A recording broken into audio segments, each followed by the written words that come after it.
Hello, my name's Lisa Cherry, and like so many of us, I have been working predominantly online as a trainer and a speaker. Doing that online brings a whole range and raft of challenges, and one of them is working with lots of people that are not used to working on this platform and in fact are working online for the first time.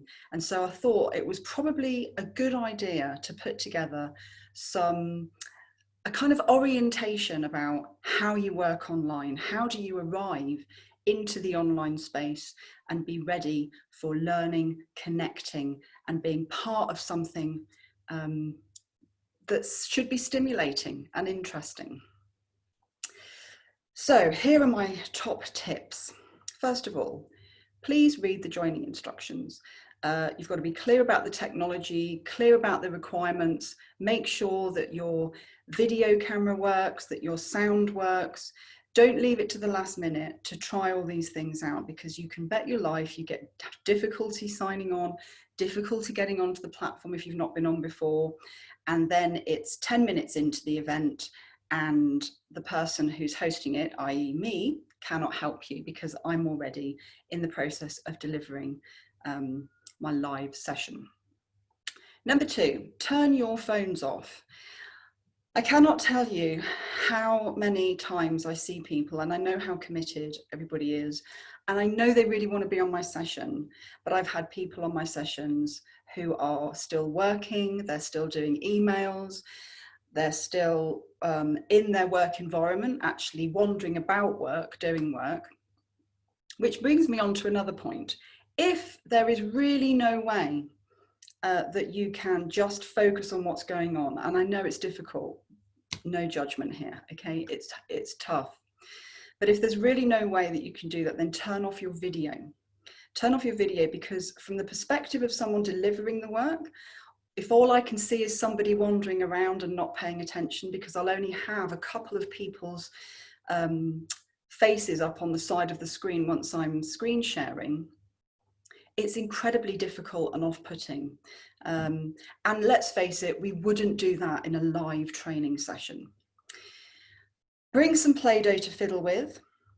Have a notepad and pen so you can doodle. Also, you might want to have something that we might call treasure. So something that helps you feel grounded if you're doing something that you're drifting off from or that doesn't feel comfortable.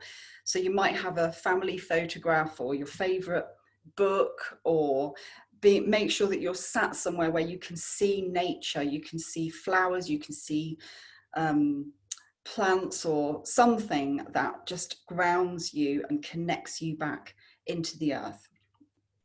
Give yourself 15 minutes before the session so that you have time to come into the session in much the same way as you'd arrive at an offline training event.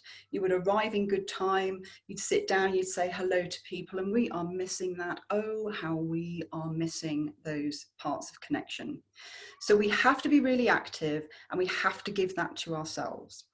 So that's really important. Find a space where you'll be able to give your full attention and you'll be able to speak freely. And again, that's really challenging right now, not just because you're also in your workplace, but many of you are in your family space too.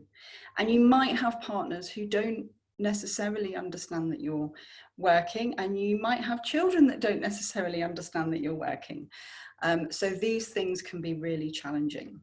So I just wanted to put that out there for you, just so that you have a sense that the online training session, there are things that we can do to make them feel more like the offline training session. And there are things that people are doing while working online that we just wouldn't do in an offline training session. So if we can bear that in mind, that will help us to have the best experience possible. And I hope to see you online soon. Thank you.